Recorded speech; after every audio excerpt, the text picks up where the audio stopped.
of all the money that hate I had, I spent it in good company, and all the harm I ever done,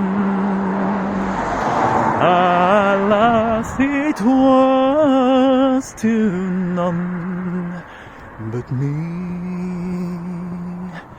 Bon, c'était un petit début de chanson pour vous, pour la Saint-Nicolas. Voilà, une petite vidéo pour souhaiter un joyeux week-end de Saint-Nicolas à tous les enfants.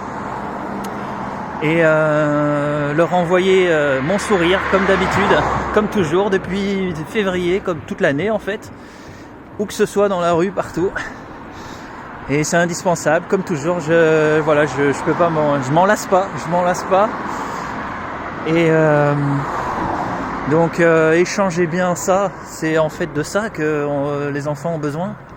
C'est des sourires et c'est pas le matériel. Donc oubliez tout ce qui est matériel, ça va pas.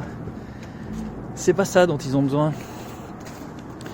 Et voilà, enfin bon, cette profusion de cadeaux et tout ça, c'est une occasion de se reposer des questions par rapport à tout ça, je sais pas. C'est très intéressant. J'espère que Saint-Nicolas va ramener Père Fouettard pour s'occuper des guignols là-haut, hein, qui commence quand même à puer franchement solidement, hein. Et ça pue très fort quoi. Mais voilà, ils vont avoir leur Père Fouettard va leur mettre le nez dans le caca, dans leur propre caca bientôt, puisque ils ne font que répéter la guignolade qu'ils ont déjà tenté plusieurs fois, hein. Je veux dire H1N1, H5N1, Covid-19, puis ils vont faire le 20, le 21, ils vont essayer jusqu'au bout quoi, jusqu'au moment où ils se disent putain les moutons, ils vont quand même pas se laisser, enfin ils vont se laisser faire à un moment donné quand même. Et voilà, enfin oui, je sais pas si vous sentez, mais moi j'ai cette sensation comme ça qu'il y a deux mondes. Il y a deux mondes qui se superposent comme ça. Ça fait longtemps d'ailleurs que je sens ça, comme si celui-ci n'était plus qu'un hologramme qui était en train de se détacher et que chacun va pouvoir choisir vers lequel il veut aller ou rester.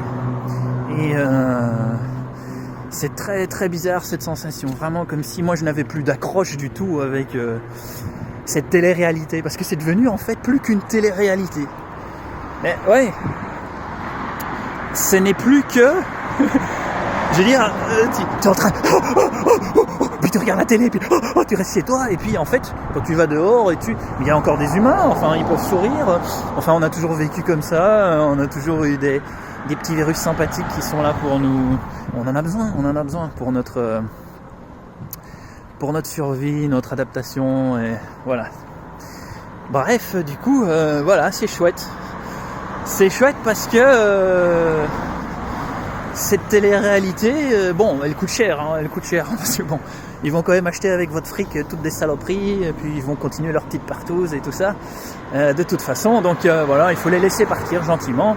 Il n'y a pas à se battre pour ça, il suffit juste de... Enfin, je pense, moi, c'est ce que j'ai compris en fait finalement, c'est que à part informer et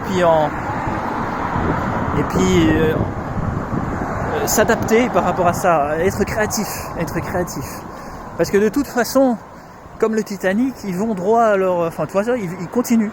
C'est comme un disque rayé qui continue. Ils veulent pas, ils se sont dit mais non merde. On nous a donné voilà, il y a plein de thunes là derrière, il faut faire monter les actions des labos pharma, merde, voilà quoi.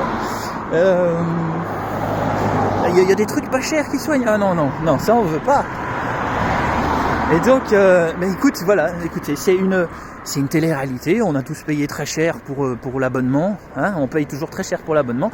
À un moment donné, peut-être qu'il faudra lâcher l'abonnement, il faudra peut-être se dire, on paye plus l'abonnement, voilà, et puis on regarde ailleurs quoi, tu vois. Bon, moi ça fait longtemps que je me soigne en regardant plus la télé et en écoutant plus les news, donc je suis toujours je suis toujours épaté de voir qu'est-ce qui s'est passé, d'avoir les surprises du jour.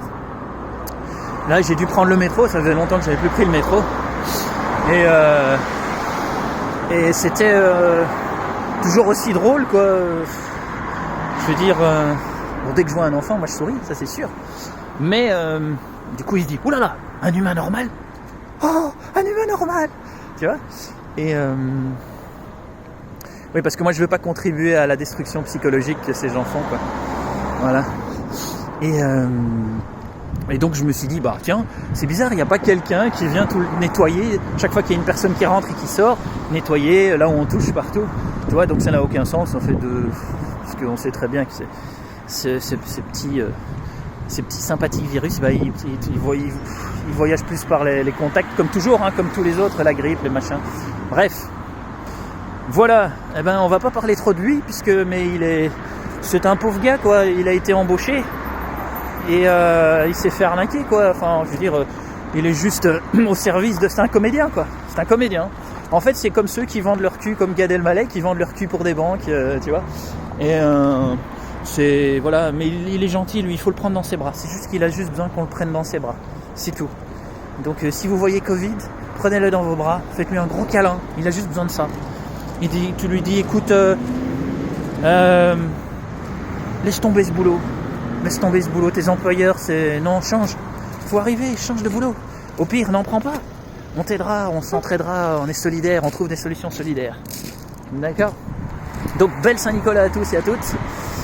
Et puis, bon éveil du coup. Envoyez bien un père Fouettard chez les guignols d'en haut là, qui leur donne une petite claquade aux fesses. Même si normalement, bon, c'est plutôt crime contre l'humanité, donc c'est pas juste une petite claquade aux fesses, hein, mais bon. Voilà. Pour l'instant, il faut que le temps que tout le monde s'éveille. Hein. Voilà. Donc, belle Saint-Nicolas, amusez-vous bien, surtout, échangez des sourires et des bons moments. Les cadeaux, on s'en fout complètement. Et puis de toute façon, ces sourires, c'est pas qu'à la Saint-Nicolas qu'il faut les donner. Et c'est pour ça que moi, depuis février-mars, depuis cette belle déclaration où on nous dit ce qu'on doit faire, ah ben non, je fais ce que j'ai envie de faire. Et pour moi, c'est sourire aux enfants. Mon enfant intérieur a besoin de sourire aux enfants extérieurs. Et ce sera toujours comme ça, peu importe. Voilà. Donc à chacun de faire ses choix. Hein. Je veux dire, oulala, c'est pas bien, c'est un rebelle. Un rebelle. C'est un aimant de la vie, on va dire. Un aimant de la vie et du sourire. Allez, ciao à tous. Et portez-vous bien. Et courage. Courage, respirez bien, hein. Soignez-vous bien. Prenez bien soin de tout le monde comme d'habitude. Et ciao. Salut.